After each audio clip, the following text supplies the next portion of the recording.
Hey, what's going on? What's going on? My name is Jason Thomas, and I am going to go over how to use GPT-4 to bypass AI content detectors, as well as how to create different tones or styles, writing styles and writing tones when you're generating content, whatever that content may be. In my last video, I talked about, or we looked at how you could take writings from a specific person. In that case, we looked at Barack Obama, and George W. Bush, how we could take speeches from them, provide that to GPT-4, and then ask GPT-4 to create content based on the style of those speeches. In this example, we're going to look at how we can use what they call few shot prompting. And this isn't my term, but it's basically priming or training GPT-4 on how it should answer. So I already know what I'm looking for it to do. So I'm going to do my best to try to just come up with what they call a zero shot prompt. Means that I'm not providing any type of examples or any priming for GPT-4. I'm just asking it to do something out the gate. And I'm going to ask it to write about walking in nature in sensory detail and how that experience leads to a sense of freedom. So this might be something that I would use within a book. I don't know how it's going to do this, but what I'm looking for it to do is to describe walking in nature in detail and how that experience triggers an emotional experience within the individual who's doing the walking. Let's see how it does.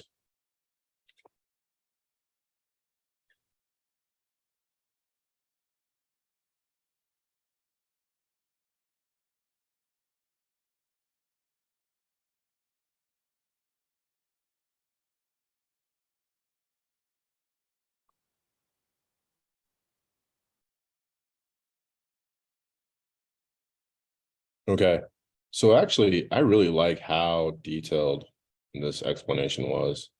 How this experience led to a sense of freedom. There's little bits. I stopped it because it's way too long. It's not what I was looking for, but there's little bits and pieces where it talks about freedom being that emotion coming up as a result of this experience. And that's what I'm looking for, is an experience to lead to an emotion. So describe the experience in sensory detail and have that trigger or generate an emotion in the writing. So we have some of that here, but we have a lot. And we have it described in sensory detail what the freedom felt like as a sense. And I did stop it a little bit early, but this wasn't too bad. Let's see if it passes an AI detector.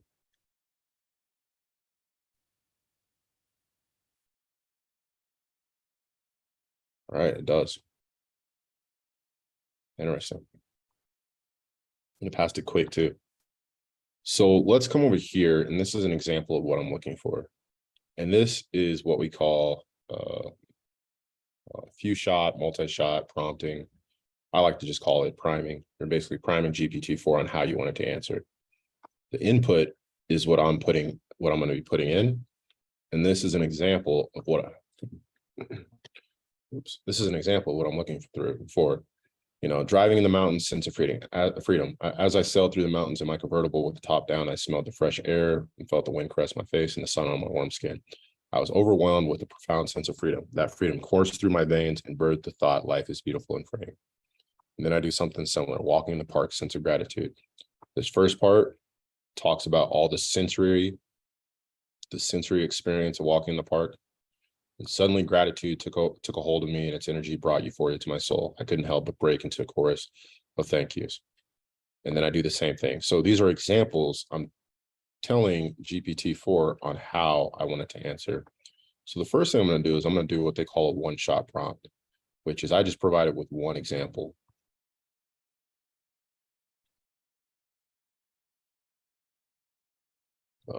Actually, let's do this. I'm going to use this last one. I'm going to provide it with one example. And then after that, I'm going to ask it to provide me the output based on an input. So I have the input of standing in the rain, sense of wonder. Here's an example of that output as I stood in my yard observing the storm clouds roll in. Water began to fall and dive towards the earth. Not the best writing. And so I give it an example of how I'm looking for it to answer. And then I give it swimming in a river, sense of abandon. I'm looking for it to come back with an output based on the example that I provided it. So I'm going to go ahead and say copy. Go ahead and paste this.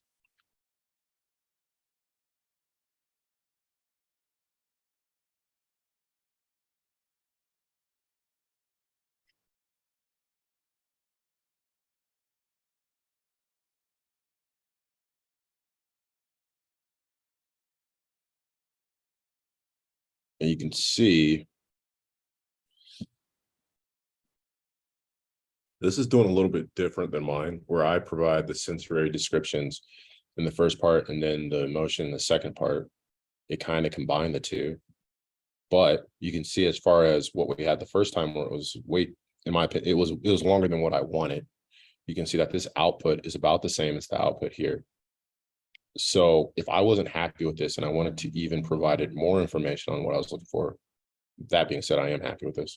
But let's say I wanted to make sure it fully understood what I was asking it, I can use multi-shot prompting, which provides more examples for reference for ChatGPT to reference, or provides more references for ChatGPT 4 to learn.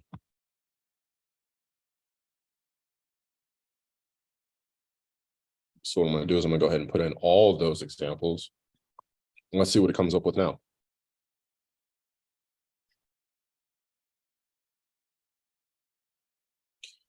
And while it's coming up with that, I may use, in this example, I'd probably just go with the one shot. I did like the output, but if the output that happened with the last example, where I just gave it one example of the input output and it came out with its own output, that wasn't too bad. But if it wasn't getting what I wanted, if I wasn't getting the results that I wanted, in that case, I would add more examples as I'm doing here. I might go with 3 examples. I might go with 5. I might go with 10. And in hopes that the output would be better. And this one, as I was speaking, you see this "let's go just be," as far as the sense of abandonment, that didn't show up. We didn't have anything in quotes last time. The reason we have something in quotes here, "let's go, let go just be," and the sentence that I allowed myself to be carried away by the water, embracing a newfound sense of freedom and weightlessness that seemed to whisper, "let's go just be." The reason that came in is because in these first 2 examples, the freedom coursed through my veins and birthed the thought, life is beautiful and freeing. I couldn't help but break out into a chorus of thank yous. Those 2 examples have quotes that end the output.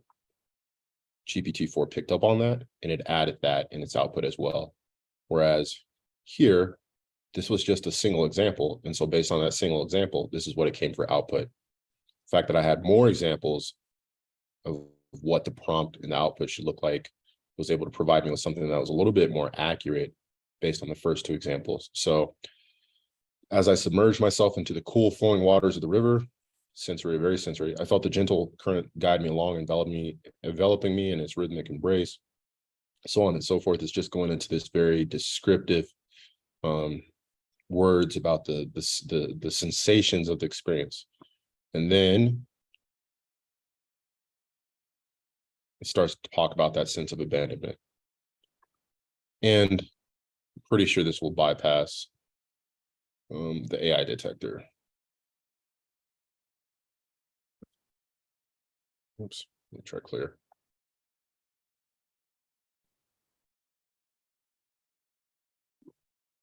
So this time it actually says it was AI content. That is interesting.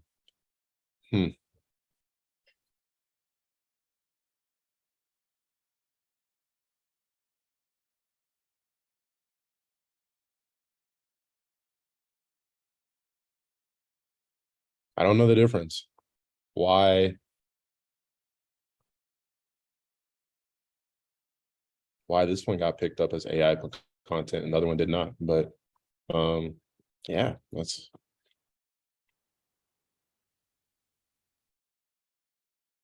Let's just try it one more time. Huh.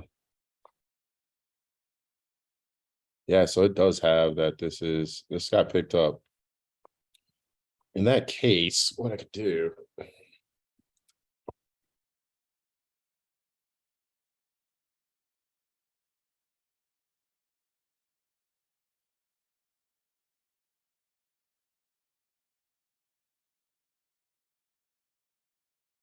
I'm going to ask it to rewrite the content above in such a way that it reads that like a human wrote it. And I don't know if this is going to work.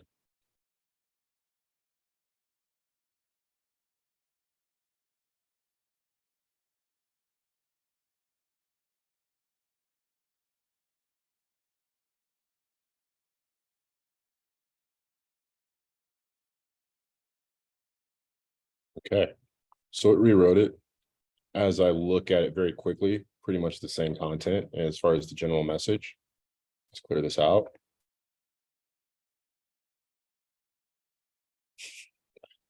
I have no idea what the difference is, but this one bypasses the AI content detector. The first one did not. And actually, this prompt right here, this can be used, this can be used pretty liberally in anything that comes back that you're trying to ensure that AI content detectors don't pick up on. You can use this prompt and it can help. Doesn't mean it always come out with content that will allow you to bypass the AI content detector, but it's a step in the right direction. If it was still running into the same issues, I might look it over and ask it to write something different. Might ask for more specifics. I mean, as short as this is, I'd probably do some rewriting myself until I was able to get it to bypass the AI content director. But that's one of the two reasons I was making this video. The other reason was just to show you how you can provide examples to AI to get the content or get the result that you're looking for.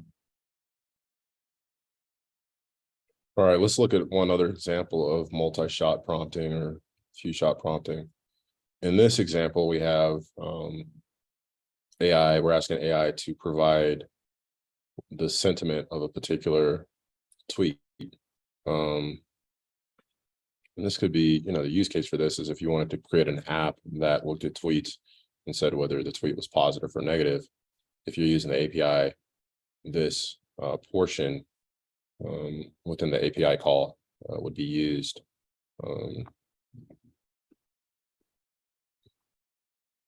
Not sure what I'm trying to say.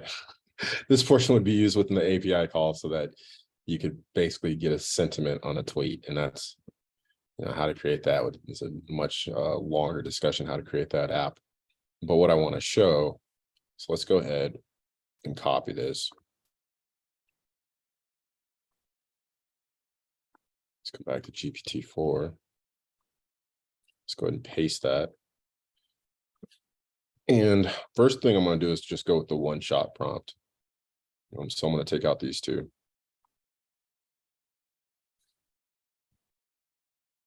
So I hate my dad when my phone battery dies is negative. Sentiment is negative. Tweet. This new music video was incredible. The sentiment really should be positive. Let's see if GPT-4, based on just this one example, can figure that out. Okay, it does.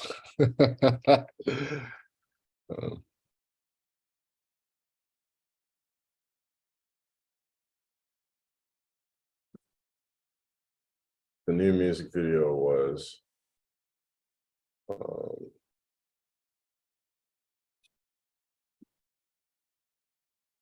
so it is picking up. It's smart enough to pick that up. But, and I guess I'll just, maybe this wasn't, I probably should have seen if this was going to fail first. But let's say I wasn't able to get it to, let's try this.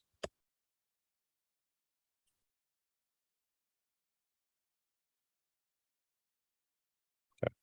If for some reason I wasn't able to get the right answer, just similar to what we talked about before and what we're looking at, I could provide it with more additional examples.